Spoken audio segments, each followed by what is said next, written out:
Vamos nos colocar em pé, irmãos. Boa noite. Graça e paz. Vamos abrir a palavra do Senhor no Salmo de número 121. Vamos fazer a leitura completa desse Salmo.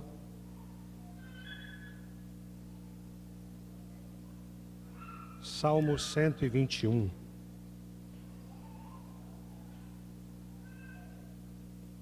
Texto bem conhecido.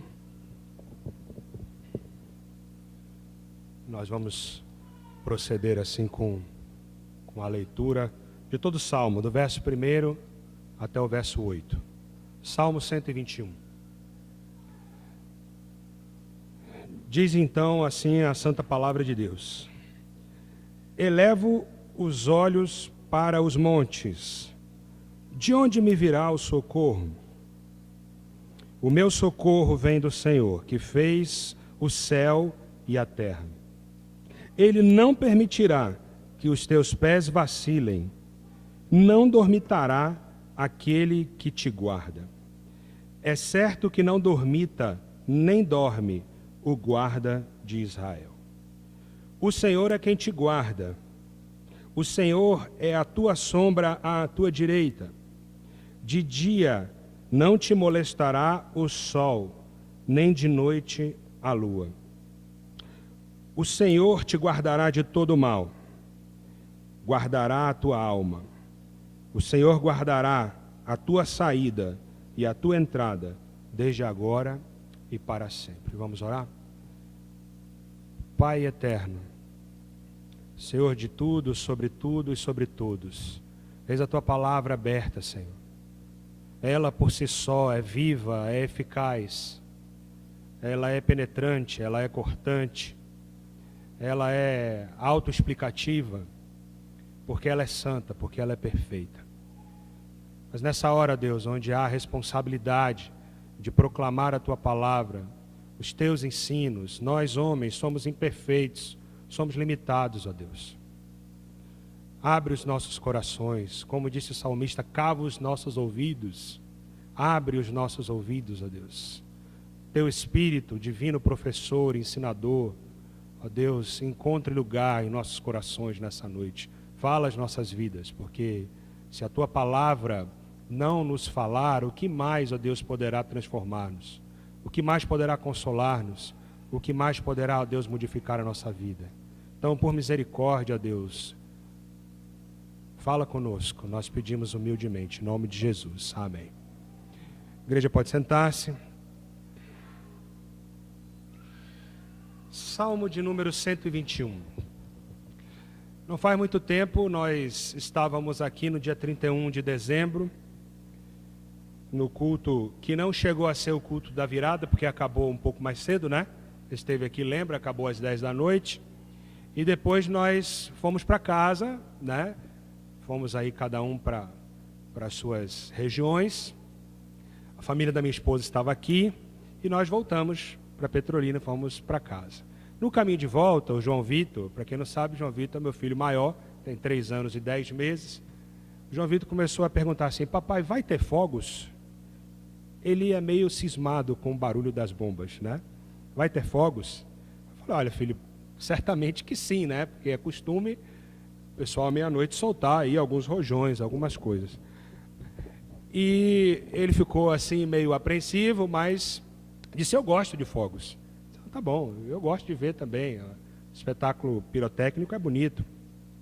Aí nós fomos para casa. Nós moramos no 8º andar, num lugar alto, e de onde nós moramos a gente consegue ver a orla dos dois lados, de Petrolina e de Juazeiro.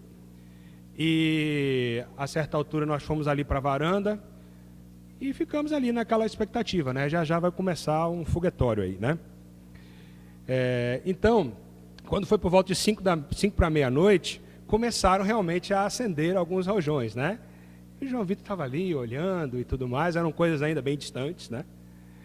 E daqui a pouco esses barulhos começaram a ficar um pouco mais próximos e as luzes mais fortes. E eu comecei a perceber que o João Vitor começou a entrar aqui embaixo das minhas pernas, né?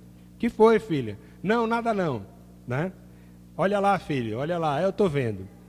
Aí depois da meia-noite, obviamente, o barulho se intensificou muito, muitas cores, muitas bombas, muitas próximas, algumas outras longe. E quando eu me dei por conta, eu olhei para o João Vitor. Cadê o João Vitor? O João Vitor já estava fora da varanda, atrás da porta de vidro, atrás de uma cortina, só com os olhinhos assim, por lá de fora. Eu falei, vem filho, vem para cá. E ele sabiamente respondeu, pai, daqui eu vejo melhor. Sabiamente respondeu, daqui eu vejo melhor. Não, pai, não precisa, daqui eu vejo melhor. Se há uma coisa difícil de admitirmos é o medo. Não é verdade? Tem uma série de questões aí, pessoais, sociais. Às vezes aos homens é exigido que não se tenha medo de nada, que se enfrente tudo, né? Mas nós homens temos receios e medos também. E dois fatos importantes e interessantes sobre o medo. O primeiro, mais evidente de todos, o medo nos preserva. Obviamente, né? Quando os temores chegam, nós não vamos além de alguns limites, nós nos preservamos. E um segundo fato que diz respeito ao medo é que, biblicamente, o medo nos aproxima de Deus. O temor nos leva aos pés do Senhor. Diante de um cenário que poderia trazer aqui algum temor, insegurança, desconforto ou preocupação, o salmista exclama, eleva os olhos para os montes, de onde me virá o socorro? Verso 1. Eleva os olhos para os montes, de onde me virá o socorro? E segue-se então um dos poemas musicados ou musicais mais conhecidos e mais belos de toda a Bíblia, o Salmo 121. Certamente você já ouviu estudos na escola bíblica, já ouviu mensagens, já leu algumas vezes esse salmo, mas a palavra de Deus é inesgotável, né? Cada vez que nós lemos um texto, Deus nos fala de uma forma diferente. Nossa oração e desejo é trazer aqui à igreja essa noite uma palavra de encorajamento. Uma palavra de encorajamento. Essa perspectiva tem vindo à minha cabeça sempre nos últimos dias. Encorajamento. Então que a palavra de Deus, viva e eficaz, por meio de seu Espírito, possa trazer essa palavra de encorajamento aos nossos corações. Antes, alguns esclarecimentos sobre o texto, o Salmo 121. Esse é de 15 salmos, chamado Cântico de Degraus. Você pode ter ouvido isso já de uma outra forma, ou Cântico de Romagem, ou Cânticos de Subida. Do Salmo 120 ao Salmo 134, há aí 15 salmos chamados de Cânticos de Degraus. E aqui, 3 hipóteses, pelo menos, são trazidas pelos estudiosos e pelos panoramas bíblicos a respeito desse nome, Cânticos de Degraus. Eu vou demorar um pouco mais aqui nessa introdução, porque tudo que nós falarmos aqui vai servir de base para o desenvolvimento da proposição e dos tópicos que vão ser abordados. Então, preste atenção nessas 3 hipóteses. Não tem hipótese que eu possa dizer para você que é a hipótese verdadeira, porque são 3 hipóteses trazidas e colocadas por estudos bíblicos e por panoramas bíblicos. Então, você, dentro daquilo que lhe cabe, dentro da ótica que o Espírito Santo pode lhe trazer, você pode avaliar isso, ou nenhum dos 3, ou quem sabe até um quarto que depois você possa compartilhar conosco. Mas percebam aqui 3 hipóteses interessantes para esse nome Cântico de Degraus. O primeiro diz respeito à geografia. A geografia da Palestina. Eu vou tentar passar aqui. Veja, esse é um corte topográfico da região da Palestina. E você vai perceber que aqui está o mar Mediterrâneo, aqui tem uma grande costa, e aqui não é tão redondinho, isso aqui é um planalto, mas Jerusalém está ali num planalto, a aproximadamente 750 a 800 metros de altitude. Eu peguei esse gráfico aqui está em pés, você dividir por 3 dá mais ou menos a altura em metros. Então você vai ver aqui alguma coisa em torno de 2.000 a 2.500 pés, vamos arredondar ali, 750 metros de altitude. Se você conhece a cidade de São Paulo, a cidade de São Paulo está exatamente a 750 metros de altitude. E quem já viu a cena, quem sai de São Paulo e quer ir para a praia, desce uma grande serra. Você já viu essa cena? Né? Tem até um engarrafamento bom ali, né? Toda vez que o paulista quer ir para a praia, aí leva 6 horas para chegar na praia, né? Descendo uma serra enorme, né? Então, se você já viu a imagem daquela serra, mas imagine o seguinte, daqui de baixo até lá em cima, dava mais ou menos 750 metros, que é essa distância aproximada que existe lá. Os cânticos de degraus, ou cânticos de romagem, eram cânticos entoados pelo povo quando saía das suas regiões, pode ser aqui da região costeira, pode ser lá de cima da Síria, pode ser aqui de baixo, e iam até Jerusalém para as peregrinações anuais. Você vai se recordar porque durante pelo menos 3 festas anuais a lei exigia que os israelitas fossem até Jerusalém. Vocês lembram dessas festas? Quais eram? Tabernáculos. Qual outra? Pães asmos. E qual outra? Qual a terceira? Festa da colheita.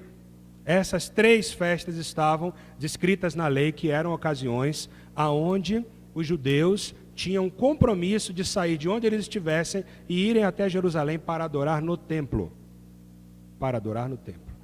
Então, por aí você consegue entender um pouco da hipótese, da ideia de por que chamar de cânticos de degraus. Porque até chegar a Jerusalém, eles entoavam salmos. E esses 15 salmos que estão aí, do 120 ao 134, é praticamente um saltério dentro dos salmos. Um livro de cântico dentro do livro dos poemas e cânticos. Então eles saíam das suas regiões e iam entoando e cantando esse salmo. Ok? Hipótese 1. Degraus porque era uma subida. Hipótese 2. Tem relação com o templo que está em Jerusalém. Aqui é uma ilustração. Não é aquele templo de Salomão lá de São Paulo, não. Certo? Esse aqui é uma ilustração, né, baseada nos escritos bíblicos de como estariam dispostas as circunstâncias dentro e fora do templo lá em Jerusalém. E você vai observar que aqui a porta do templo tinha uma escadaria. Essa escadaria era composta exatamente por 15 degraus. Por 15 degraus. Então daí uma hipótese de que durante a peregrinação eles vinham cantando esses 15 salmos, cada um deles representando um degrau da subida até o templo para adorar ao Senhor. Terceira hipótese, tem relação com o nome Adonai. Adonai, o Senhor, aquele que habita nas alturas. Você vai se lembrar e passar 2 páginas para frente aí, ou talvez uma, o Salmo 125. Os que confiam no Senhor são como o monte de Sião, que não se abala, firme está para sempre. Como em volta de Jerusalém estão os montes, o Senhor assim está em redor do seu povo. Eu peguei uma imagem aqui. Essa é uma imagem atualizada de Jerusalém. Ela está bem verdinha, porque provavelmente foi tirada numa época de primavera, e hoje vocês sabem que Israel é um país tecnicamente muito avançado e que detém uma das maiores ou melhores, mais afinadas técnicas de irrigação do mundo. Recentemente o governo brasileiro disse que ia trocar tecnologia com Israel para dessalinizar a água do mar. Vocês ouviram essa história? Tão avançadas são as tecnologias de irrigação em Israel. Porque a água para aquela região é sobrevivência. Essa é uma região desértica. Então está aqui bem verdinho, mas alguns séculos atrás, e sobretudo naquela época, não era tão verdinho assim não. Aqui ainda tem uma parte do muro da velha cidade. Aqui onde está essa abadia, esse é o Monte Sião. Esse é o chamado Monte Sião. E você vai ver que ao redor dele tem várias montanhas e colinas ali, está vendo? Várias montanhas e colinas. Então, essas montanhas e essas colinas provavelmente tem a ver, ou o Salmo 125 tem a ver com essas montanhas e colinas. Os que confiam no Senhor são como o Monte Sião, que não se abala, permanece para sempre. Está vendo que tem uma estrada aqui, ó, é alto. Pode ser que não esteja tão visível assim, mas é alto. Então, como em volta de Jerusalém estão os montes, o Senhor está ao redor. Então tem a ver com o nome Adonai, aquele que habita nas alturas, a terceira hipótese. Os peregrinos, irmãos, subiam em caravanas, e não era uma viagem das mais confortáveis, vamos de convir. Regiões distantes, às vezes semanas de caminhadas. em meio a uma região desértica, subindo o morro, numa região com pouca água, numa região cercada por inimigos, com alguns salteadores e com os perigos naturais que uma região desértica possui. Não era uma viagem de férias, não era uma viagem de passeio, era de fato uma viagem difícil. E nesse cenário, o salmista deve ter tido uma visão mais ou menos parecida com essa. Essa é uma visão real do deserto da Judéia. Jerusalém está encravada ali na borda do deserto da Judéia. Por onde você viesse para Jerusalém, provavelmente ia ter que passar pelo menos um pequeno pedaço por uma região bem parecida com essa aqui. Uma região desértica, cheia de sal, a terra muito branca, cheia de montes, cheia de perigos e cheia de circunstâncias difíceis. E é nesse contexto que o salmista exclama: eleva os meus olhos para os montes, de onde me virá o socorro. Não é difícil de se intimidar em meio a um cenário desse. Não é difícil de ficar um pouco, no mínimo, daqui eu vejo melhor, né? Não, pai, daqui eu vejo melhor. Então ele começa, irmãos, a fazer uma declaração de fé. Uma declaração de fé. Essa não é uma pergunta duvidosa, é uma pergunta retórica. O salmista já sabe a resposta. Retórica é aquilo que não precisa de muita resposta, a resposta já está implícito. Ele já sabe qual é a resposta, ele já sabe de onde veio o socorro, porque ele não termina na declaração, de onde me virá o socorro, e acaba o salmo. Ele continua a sua explanação, porque ele tem plena certeza e convicção de onde vem o socorro. O meu socorro vem do Senhor, só dele, apenas dele. E é por isso, irmãos, que nós queremos trazer essa noite essa perspectiva dessa proposição que está aqui em tela. Veja, diante dos perigos da caminhada, o socorro de Deus está continuamente presente. Diante dos perigos da caminhada, o socorro de Deus está continuamente presente. Nós vamos ver pelo menos 3 meios pelos quais o Senhor nos socorre. E eles estão aí bem claros no texto. E nós vamos abordar e explorar esse texto para entender um pouco dessas 3 perspectivas. Tá? A primeira, e depois eu volto a ela, o socorro de Deus está presente nos guardando de possíveis descuidos.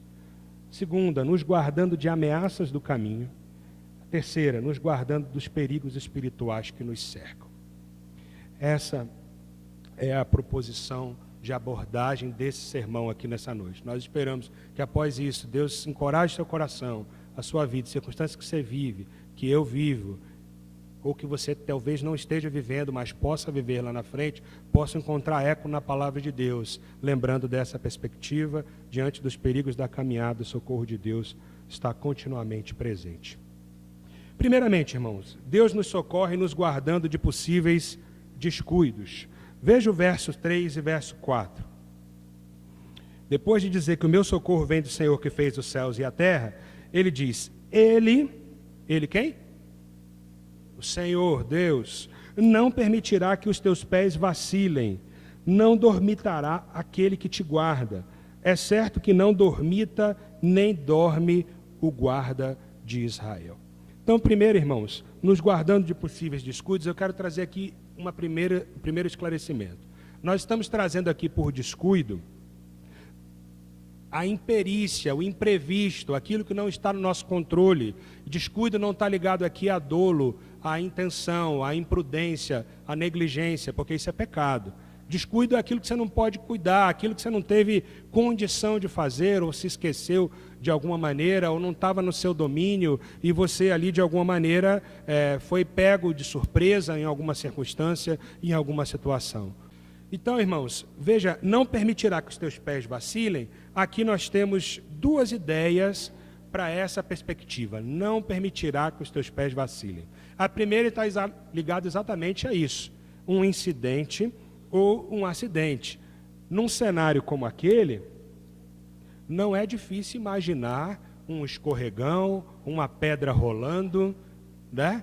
Alguma questão que possa acontecer de imprevisto, porque é uma situação difícil, é uma região inóspita. É uma região inóspita. Então, nesse sentido, Alguém aqui já fez trilha? Quem já fez trilha aqui? Diego, já fez trilha? Já fez trilha. Outras pessoas já fizeram trilha? Quem já fez trilha sabe, você pode estar na trilha certinha, mas em algum momento, se você dá uma pisadinha do lado de fora, você pode descer um barranco. Pode acontecer alguma coisa diferente, né? Ou você pode estar ali na trilha corretinha, certinha, de repente vem um imprevisto, desce uma pedra. Outro dia saiu no jornal aí, uma turma estava fazendo um rapel numa cachoeira, veio uma tromba d'água e arrastou todo mundo. Um imprevisto, um descuido. Então, irmãos, por mais que você esteja na linha e na trilha correta, a ideia aqui é que um ambiente pouco conhecido, hostil, inóspito, como aquele que nós vimos, traz situações de incapacidade de gerenciamento. Você não consegue cuidar de tudo numa situação como aquela. É muito maior do que a sua capacidade de domínio. Então, a primeira ideia de não permitirá que os teus pés vacilem, parece estar ligada a acidente ou incidente. Deus vai te preservar, o teu pé vai pelo caminho correto. Deus não vai deixar que o teu pé vacile, não. Está no caminho, está subindo a peregrinação, está indo até Jerusalém. O Senhor vai guardar os teus pés. Não vai impedir que um acidente ou incidente aconteça. A segunda ideia pode ter aqui ligação com indecisão ou cansaço. Não deixará vacilar o teu pé. Está cansado, eu estou parando, né? Senão Deus levanta, anda. Não vai deixar vacilar, não vai deixar que fraqueje, não vai deixar que você se canse, que você esmoreça. Possivelmente você já viu uma daquelas expedições, onde tem um guia, um líder que vai ali na frente. E a função daquele guia pode ser numa expedição, pode ser num grupo de corrida, pode ser numa academia de ginástica. A função daquela pessoa é o quê? Não para não. Não é assim? Não para não. Vamos lá. Não vou deixar vacilar o teu pé não, não vou deixar você cansar. Eu me lembro, eu já contei essa história, pode não parecer pelos meus 98 quilos, mas eu fui surfista. Eu disse essa história aqui algumas vezes, né? Vocês estão rindo que nem riam do Jô Soares, quando ele dizia dos esportes que ele fazia, né? Mas uma das coisas mais gostosas e prazerosas que eu já fiz. E quando eu comecei a ir para a praia, ainda um adolescente, eu tinha um amigo mais velho que eu, que me incentivava muito. Às vezes eu olhava assim, né, meio desconfiado, rapaz, hoje ressaca está meio forte, as ondas estão meio grandes, não sei se eu vou, não, vamos que eu estou contigo, vamos, eu não vou descolar de você não, vamos junto. Aqui, rapaz, vamos, se acontecer algum problema, eu estou com você, não vou deixar que nada de mal aconteça aqui não. É preciso ter muita fé num camarada desse, né? Com Deus é mais fácil, né? Mas é preciso ter muita fé num amigo. Mas assim foi, e você pode já ter tido algumas experiências assim na sua vida, em uma jornada, em uma circunstância, onde você queria vacilar ali no seu propósito, no seu objetivo, mas alguém estava ali firme com você e diz, não esmorece não, não se cansa não, vamos lá, vamos em frente. Então, a segunda ideia aqui parece ter a ver com isso. Indecisão ou cansaço não permitirá que os teus pés vacilem. Deus vai te manter firme nos propósitos, na sua peregrinação, na sua caminhada. A ideia central aqui, irmãos, desses versículos, é de que Deus guarda e encoraja os seus, de maneira especial, rumo aos seus propósitos supremos. Deus guarda e encoraja os seus, de maneira especial, rumo aos seus propósitos supremos. E isso acontece, irmãos, de maneira ininterrupta. Veja o que diz o versículo 3 na parte B. Aquele que te guarda não dormitará. Não dormitará. Diferente de guias humanos, diferente do meu amigo ou do guia que de repente algum dia podia não querer ir, ou ele podia dizer, rapaz, agora ficou ruim para mim, eu vou salvar a minha pele primeiro, o Ricardo fica aí, né? Diferente disso, Deus não dorme. Deus não desiste. Você vai se lembrar de Elias, quando ele fez aquele desafio aos profetas de Baal, lá no Monte Carmelo. E a certa altura o desafio era quem ia acender o fogo do altar, se era Baal ou se era Adonai, o Senhor. Então, aqueles profetas de Baal ali, Eles ergueram o altar e eles começaram a se martirizar e orar ali a Baal, pedir a Baal que mandasse fogo, porque Baal é Deus, e vamos lá e bota fogo, bota fogo. A certa altura, Elias ironizou, dizendo o quê? Gritem mais alto, esse Baal de vocês aí, ele deve estar dormindo, porque ele não atendeu não. Não dormitará o guarda de Israel, aquele que te guarda não dormitará. Deus nunca dorme, Ele está sempre vigilante. Nem um cochilo sequer. Veja o que diz o verso 4. É certo que não dormitará, nem dorme o guarda de Israel. É um recurso muito usado no hebraico, a reafirmação do texto. Não dorme, é certo que não dormitará. É uma ênfase. Deus não dorme, Deus não fecha os olhos quanto a nós na caminhada. Então pense na sua vida, pense nos montes, pense no deserto que você pode já ter atravessado, estar atravessando ou ainda irá atravessar. Você se vê limitado diante das circunstâncias, não tem domínio sobre tudo aquilo tudo parece maior do que você, maior do que o seu controle. Você ora e parece que não há resposta. Você espera dias, semanas, meses, anos às vezes, e parece que nada muda. Você se vê limitado, imperfeito, diante das suas próprias reações, às vezes até duvidando em alguma circunstância. Mas será mesmo? Será que Deus está nessa jornada aqui? Será que isso pode ser transformado? Será que isso pode ser mudado? Diante das circunstâncias, nós até vacilamos na fé. Então você se pergunta, de onde vai vir o socorro? Não é assim? De onde vai vir? Qual é a saída? Quando isso muda? Como muda? Será que muda? Olha, irmãos, eu quero trazer essa palavra de encorajamento, motivando você a seguir no caminho da peregrinação a Jerusalém. Mesmo nos seus momentos mais difíceis, mesmo nos seus momentos mais desanimadores, nada está solto. Está demorando a nossa ótica. Porque a palavra de Deus diz que tem tempo para tudo. Mas nós somos difíceis de esperar, nós somos imediatistas. Nada está solto, Deus usa tudo, Deus aproveita tudo. Entenda, talvez nos momentos mais críticos e mais difíceis da sua vida, Deus está lhe chamando a atenção à sua presença, porque Ele tem coisas a tratar com você. Tem coisas a tratar com você. Então nós falamos aqui, há cerca de 3 ou 4 semanas atrás, e é uma verdade, quão mais rápido nós aprendermos, provavelmente mais rápido, o terreno estará fértil para Deus fazer da forma como Ele planejou. Essa é a verdade. Se Deus tem coisas a tratar e nós resistimos, nós não dobramos a cerviz, nós ficamos na mesma posição, vaidosos, orgulhosos, eu não mudo de postura, eu não mudo de posição. Síndrome de Gabriela, me permita a brincadeira, eu nasci assim, eu cresci assim, você sempre assim. Tinha uma música antiga, estou ficando velho mesmo, né? E Deus tem coisas a tratar. Então, não olhe para as circunstâncias, olhe para o alvo, o objetivo final da peregrinação. Tem um caminho, nós estamos no caminho. Nós estamos em meio aos montes, olhando para eles.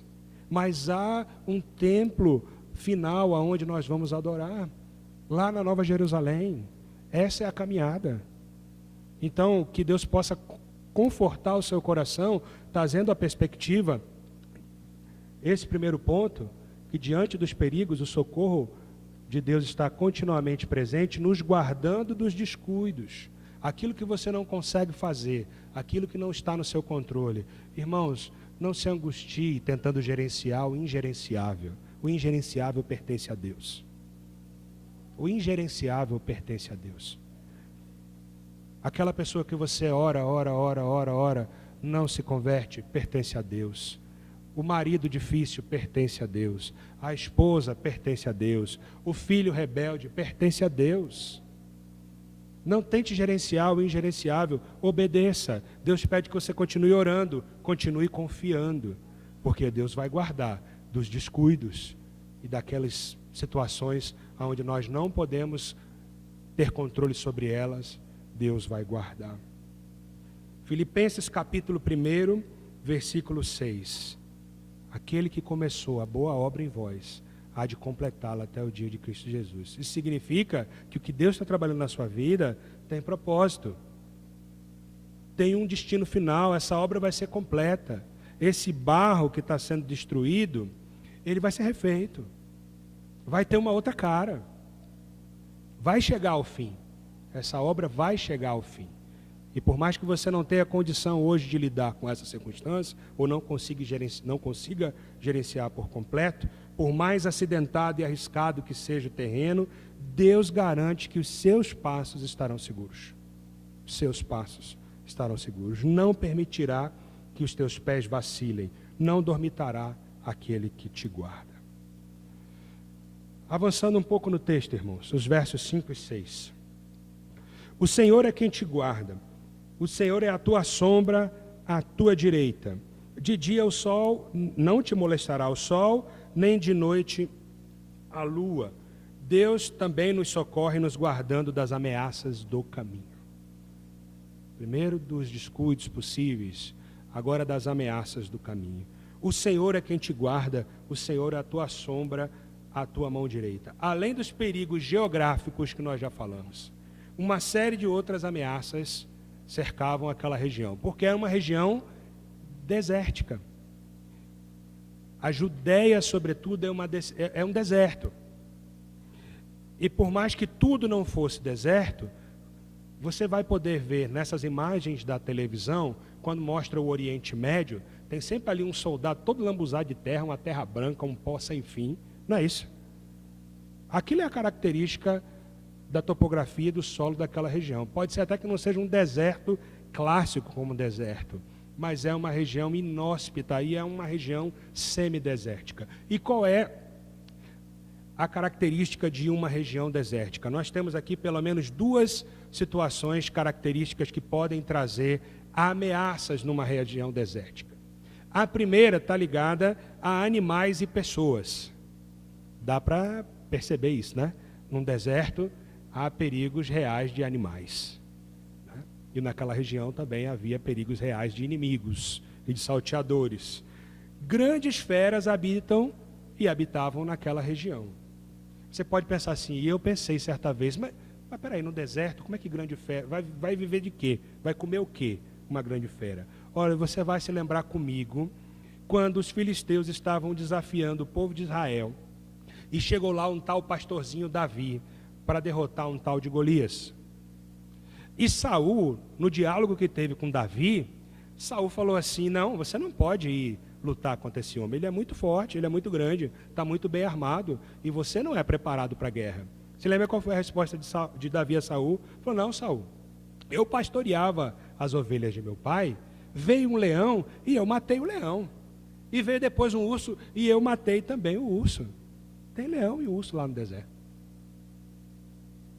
Tem leão e urso lá no deserto. Além das grandes feras, animais de rapina. É lógico que um deserto tem lobos, tem corvos, e tudo isso nós vemos muito bem na palavra de Deus.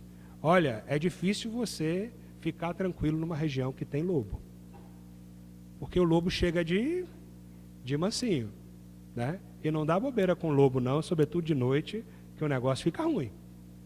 O negócio fica ruim. É agressivo, carnívoro, né? Em algumas regiões chama-se de coiote, né? Aquele cão carnívoro da raça lá, da linha dos caninos lá, né? Desse tamanhozinho assim, mais brabo e que morde e que vive de comer carne podre mesmo. E ele mata para comer. E os corvos, obviamente, os abutres, os urubus ou qualquer que você imagine, também eram ameaças. Animais peçonhentos. O deserto é repleto de serpentes, escorpiões. Isso sem falar dos inimigos. Isso sem falar dos inimigos. Não devia, irmão, ser fácil dormir no deserto, numa região assim. Eu me lembro, na minha adolescência, nós íamos para os acampamentos, e um acampamento muito famoso lá na região metropolitana de Salvador, lá era o acampamento da cidade de Araçás. Como aqui tem a Ilha do Tesouro, no norte, no vale, lá a região de Salvador, Feira de Santana e tudo mais. Tem alguém de Feira de Santana aqui, não tem? Pronto. Conhece o acampamento de Araçás? Conhece, irmão. Oh, coisa boa.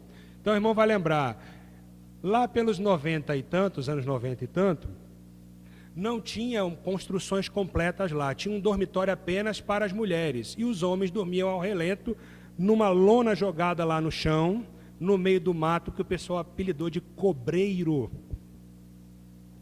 Cobreiro. E lá pela madrugada, meu amigo, você ouvia um barulho assim. Como é que dormia bem num negócio desse assim? Mas adolescente no acampamento topa tudo, né? Cadê o Lucas? Lucas não está aqui agora não, né? Olha lá, Lucas, no acampamento vale tudo, né, irmão? É uma comunhão maravilhosa, crescimento espiritual, a gente sai tão alegre de lá que, né, o cobreiro era o mínimo. Não devia ser fácil dormir no deserto não, irmão, com esse cenário todo por volta. E às vezes, não sei se você já viveu situações assim, o pensamento mais interessante era assim, como eu queria estar na minha cama agora, né? Como eu gostaria de estar na minha cama agora, porque a situação aqui não está fácil, né? Mas certamente, irmãos, muitas dessas viagens eram cercadas de tensão, de preocupação e dessas ameaças. Eram peregrinações longas, peregrinações que às vezes vinham da Síria, às vezes vinham de regiões até próximas lá em cima, Macedônia, semanas, muitas vezes a pé, para andar centenas de quilômetros. Vivendo nesse cenário de ameaças, feras, animais, inimigos. Não por acaso, irmãos, não por acaso, o salmista exclama nesse cântico, encorajando os peregrinos: o Senhor é quem te guarda, o Senhor é a tua sombra, a tua mão direita. Dá para perceber? O Senhor é quem te guarda, o Senhor é a tua sombra, a tua mão direita. Direita na Bíblia sempre foi sinal de honra, sempre foi sinal de local privilegiado. Jesus foi assunto aos céus e onde ele está? À direita do Pai.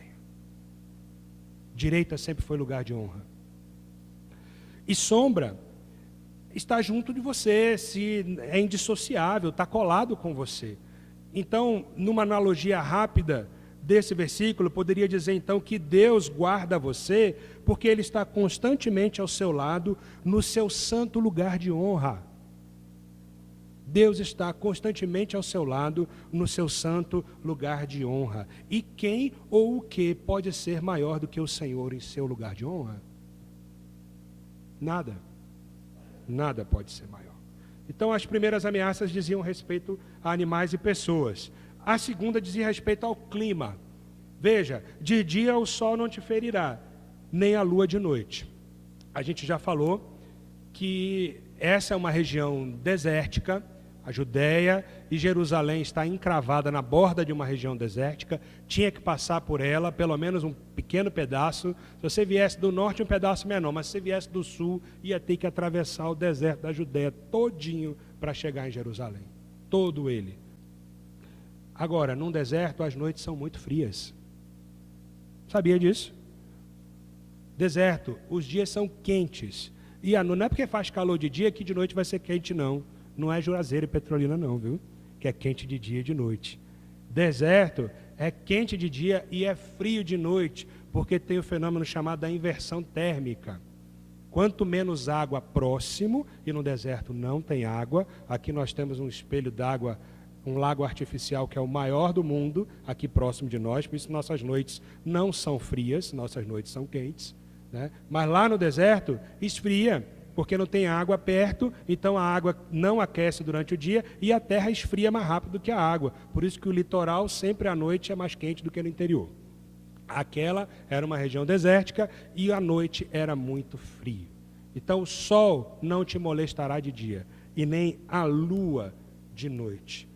Nem o sol queimando a pele e nem o frio incomodando. Essa certamente é uma promessa maravilhosa, porque naquela circunstância não fazia muito sentido.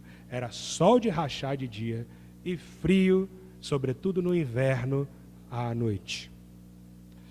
Nós não sabemos exatamente como, irmãos, mas certamente que essa promessa se cumpriu. Aquelas peregrinações se deram dessa maneira, porque os peregrinos iam lá cantando: sol não te molestará de dia, e a lua de noite. Eles iam cantando. E se em algum momento a coisa estivesse ruim, alguém já tinha pedido para tirar e sair do saltério. Concorda comigo? Olha lá, está dizendo, a gente está cantando que o sol não molesta, o sol está aqui botando a gente para baixo e o frio, ninguém aguenta isso aqui. Eu não sei como, irmãos, mas de uma maneira miraculosa isso aconteceu. O sol de dia, durante aquelas peregrinações, não foi suficiente para queimar de maneira desordenada o corpo daquelas pessoas, por mais que eles andassem semanas debaixo do sol, e nem o frio suficiente, por mais que fossem em regiões de inverno, situações de inverno, para aquelas pessoas morrerem ali no deserto. Mas Deus faz assim. Você se lembra dos 40 anos que o povo rodou no deserto do Sinai? Lembra quando saiu do Egito? Você lembra o que guiava o povo? De dia o que guiava? Uma coluna de nuvem. E nuvem faz sombra, não faz?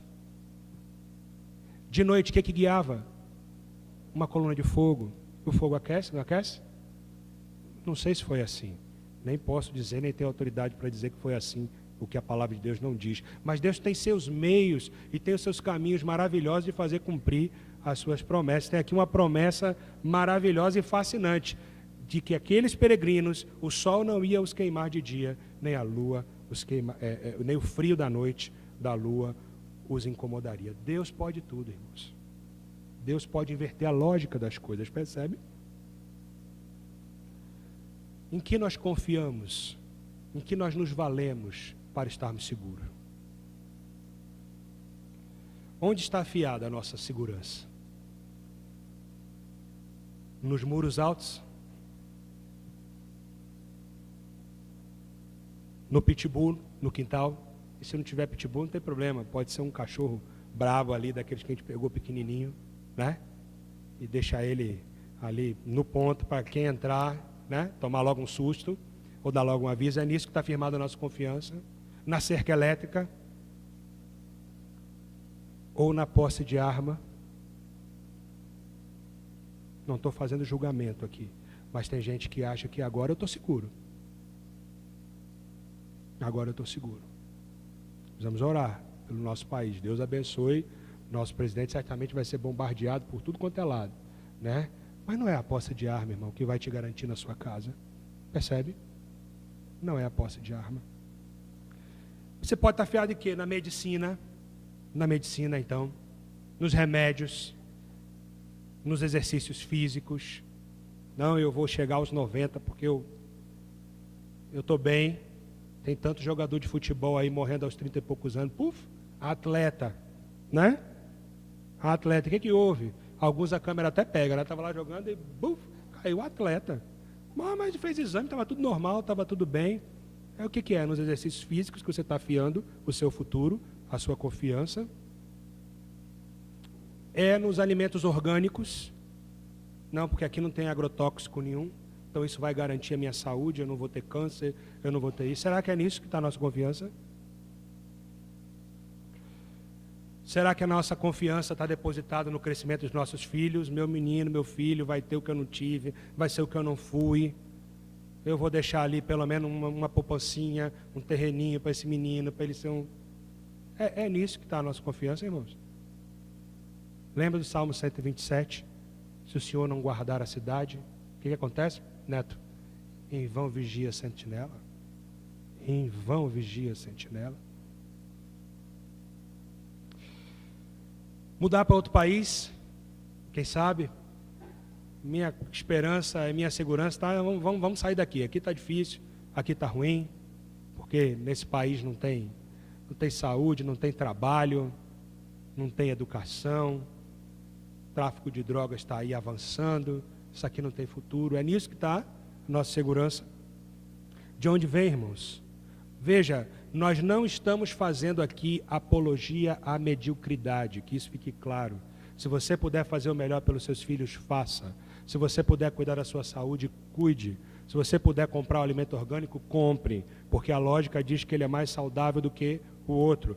Mas tenha certeza de que não é isso o determinante para garantir a tua segurança.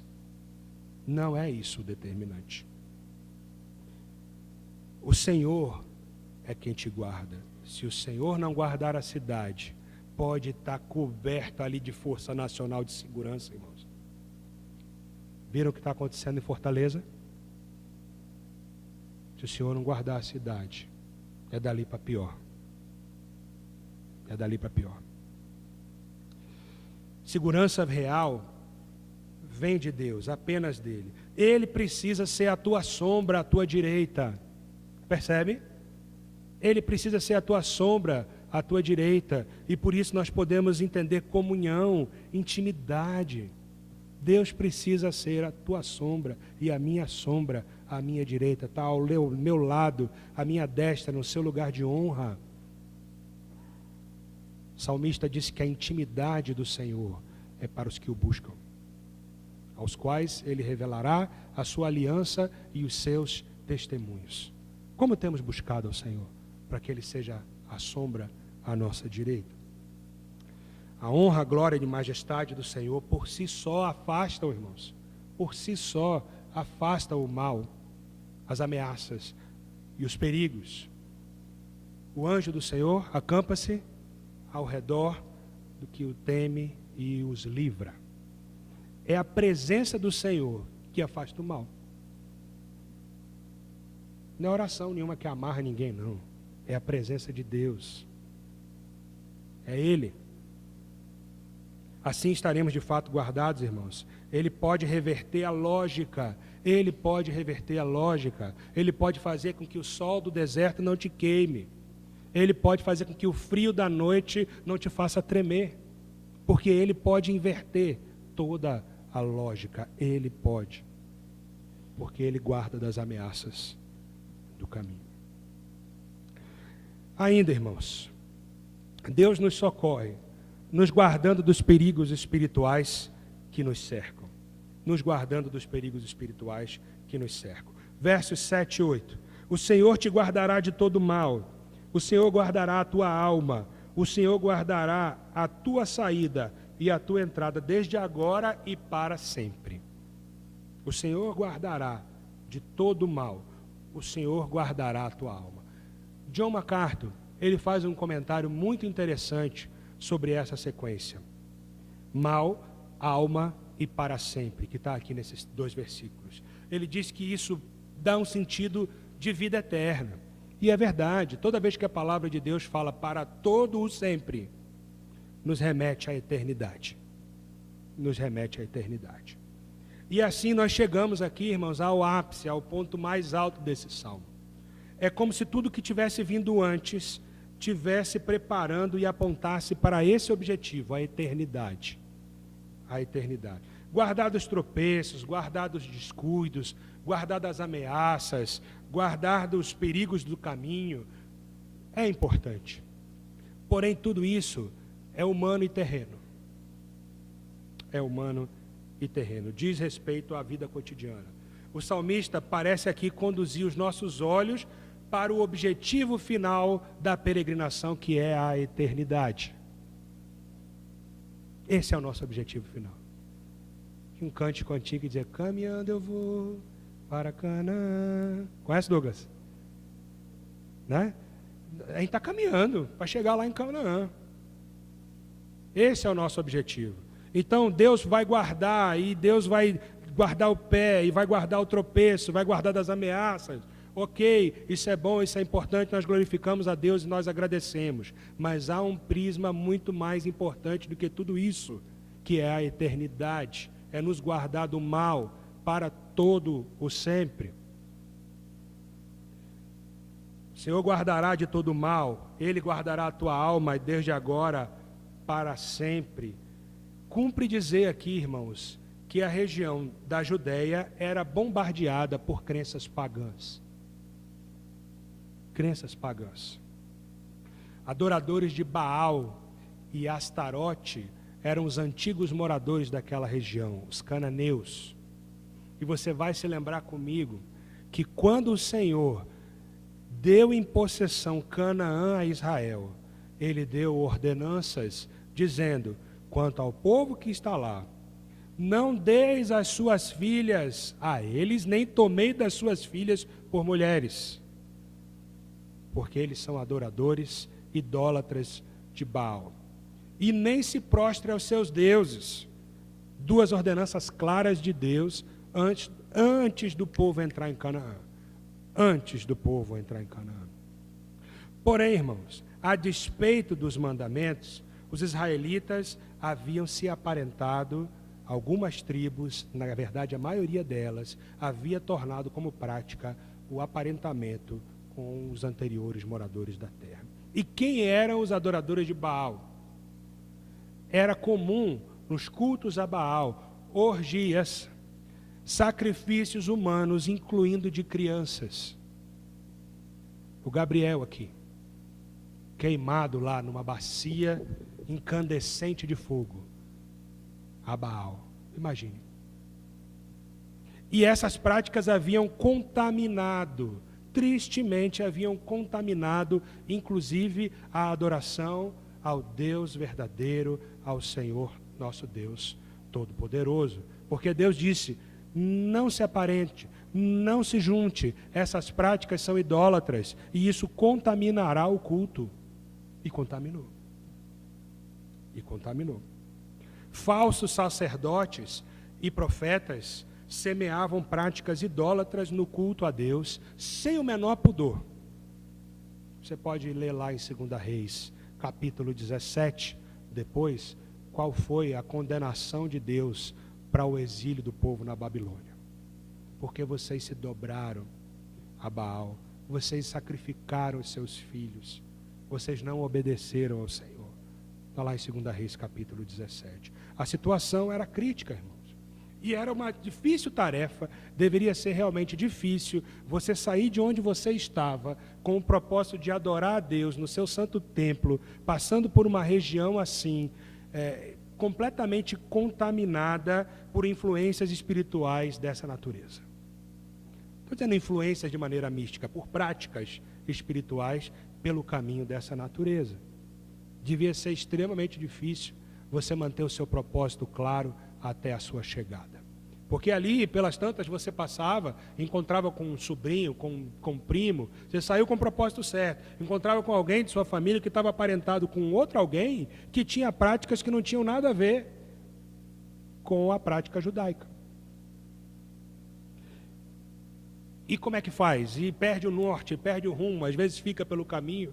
Eu estou fazendo aqui algumas hipóteses, mas não é difícil que em algumas circunstâncias isso possa ter acontecido mesmo, porque se isso era uma prática comum de todos os cananeus que estavam por volta, e se isso já tinha, de fato, absorvido uma parte significativa do culto, inclusive do povo judeu, é bem provável que isso possa ter acontecido. Uma tarefa difícil, você manter claro o seu propósito de adoração na peregrinação até a chegada à cidade santa.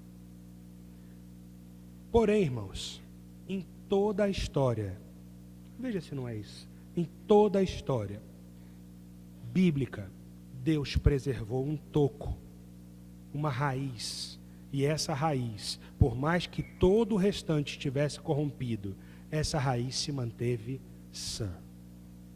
Essa expressão toco é usada pela própria palavra de Deus. E veja, no dilúvio, o que aconteceu no dilúvio? Deus mandou juízo sobre toda a terra, porque os moradores da terra haviam se corrompido.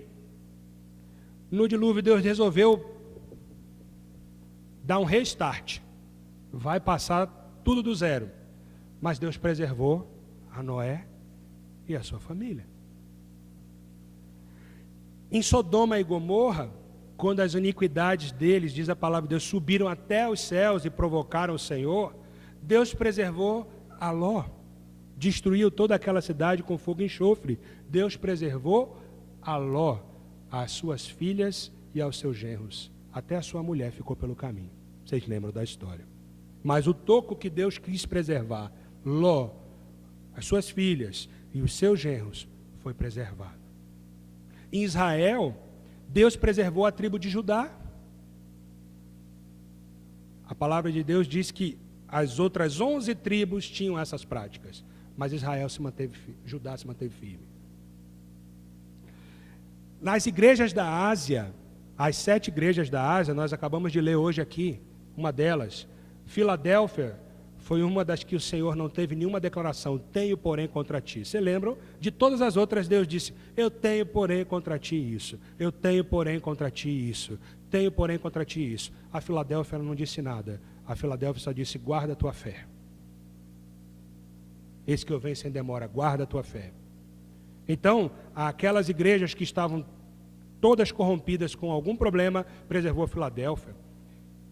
Na época da Reforma, não obstante, desde o século IV até o século XIV, a igreja já ter se perdido, fazendo fusões políticas, e você vai se lembrar da história, como desde Constantino, a igreja se confundia com o reino se confundia com a igreja, e quando se entrou pela Idade Média, e os feudos, os sacerdotes detinham ali o monopólio da leitura da palavra, e faziam da forma como queriam, mas isso tudo parecia aqueles anos que a história diz, os anos de escuridão, que nada ia sair dali, nada ia acontecer, mas de repente no século XIV, surge 2 tocos, Calvino e Lutero.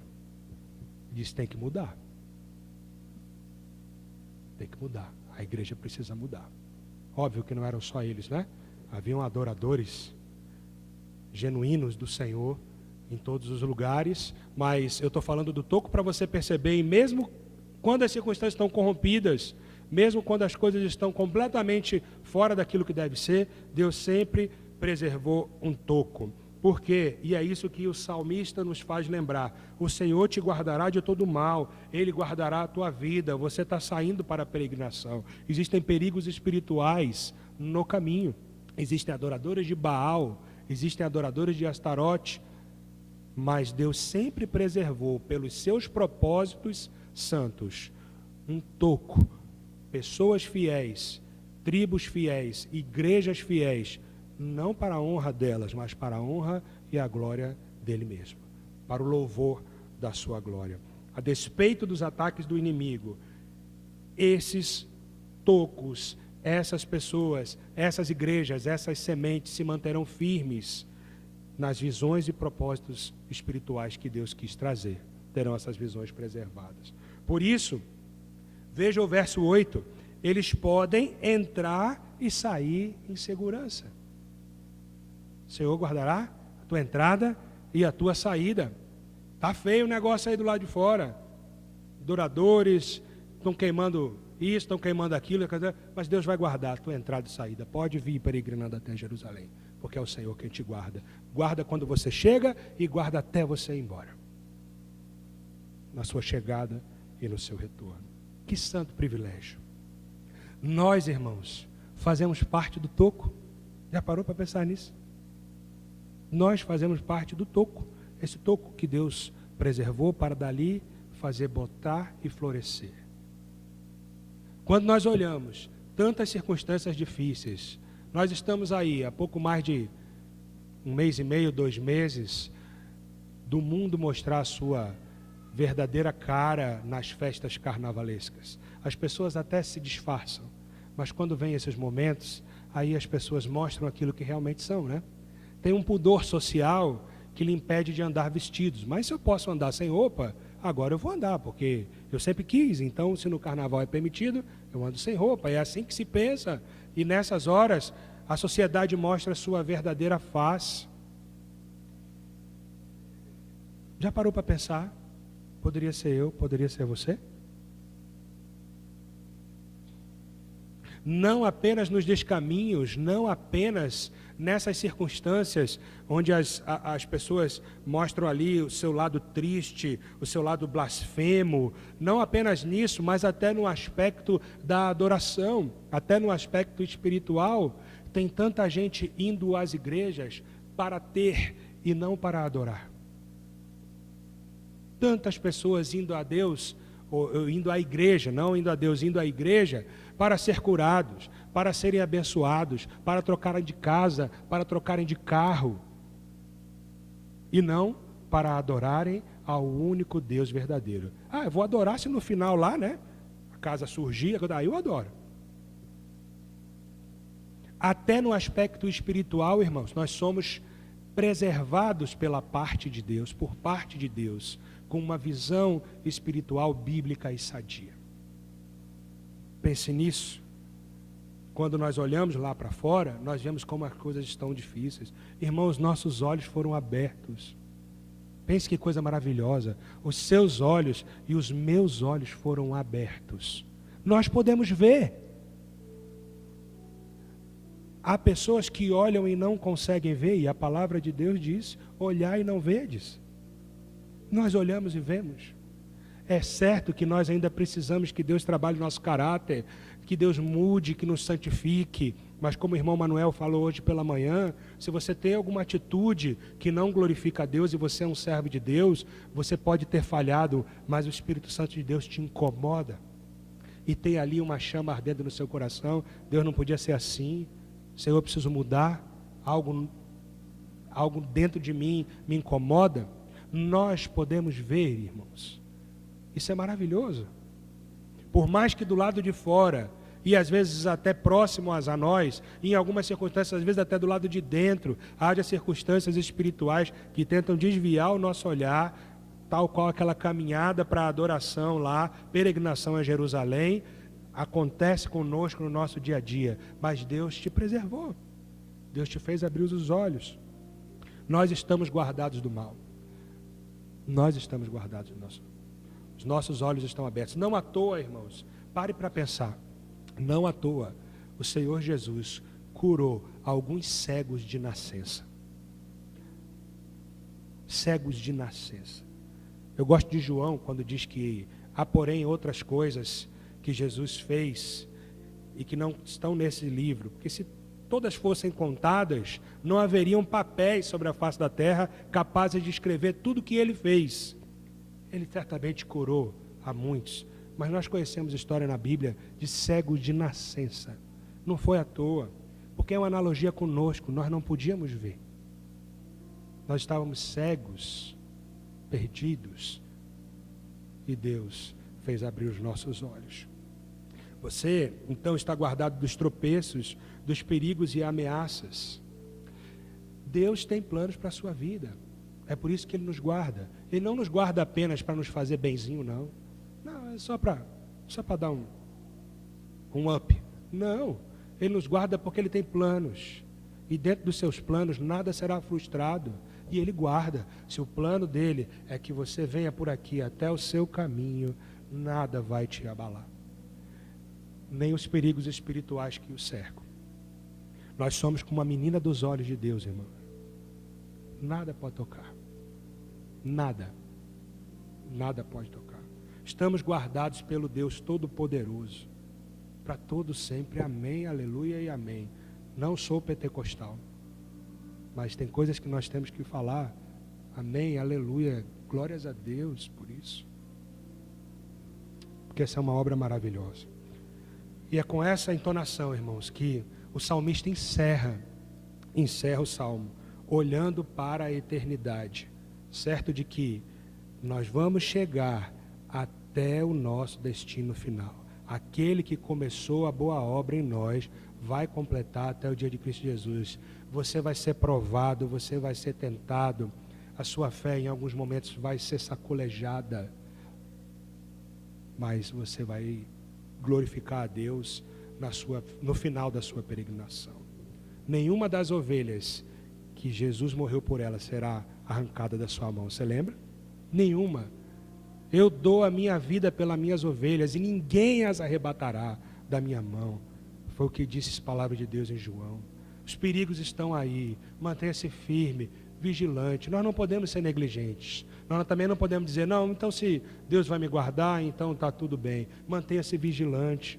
Ore, lê a palavra, busque comunhão. É assim que a palavra de Deus diz que nós estaremos guardados, com intimidade com Deus. Mas tenha certeza de que Ele nos guarda. Que essa visão, irmãos, do Salmo 121, de um Deus que está conosco, nos guardando dos perigos da caminhada, nos guardando dos descuidos, das ameaças do caminho, nos guardando dos perigos espirituais, possa encorajar a tua e a minha vida. A minha também, irmãos. Porque nós que estamos aqui à frente, nós temos as mesmas angústias, os mesmos vacilos, as mesmas preocupações, as mesmas hesitâncias. Então, orem também por nós. Senhor Pai, que a tua graça e misericórdia, Deus, aplique tua santa palavra no nosso coração. Aquilo que, pela nossa limitação, que nós, porventura, tenhamos deixado de expor, que de alguma maneira, Deus, o Senhor aplique, no sentido de que a tua igreja, Deus, seja encorajada a manter firme no alvo, Pai. Nós estamos aqui caminhando, Deus. Nossa caminhada ainda pode ser longa, ou pode ser que o Senhor esteja voltando agora à noite. Mas o Senhor nos ajude, ó Deus, a mantermos os firmes propósitos e, sobretudo, a nossa segurança, Deus, diante das dificuldades. Nós, erguendo os olhos para os montes, possamos, ó Deus, ficarmos tranquilos, ou como aquele servo do profeta, que quando olhou para os montes, viu, ó Deus, os carros de fogo ao redor do inimigo e se tranquilizou, porque dali entendeu que a tua presença estava ali com ele. Seja assim, ó Deus, a tua palavra e o teu conforto para conosco, nos dando esperança e segurança. Em nome de Jesus. Amém.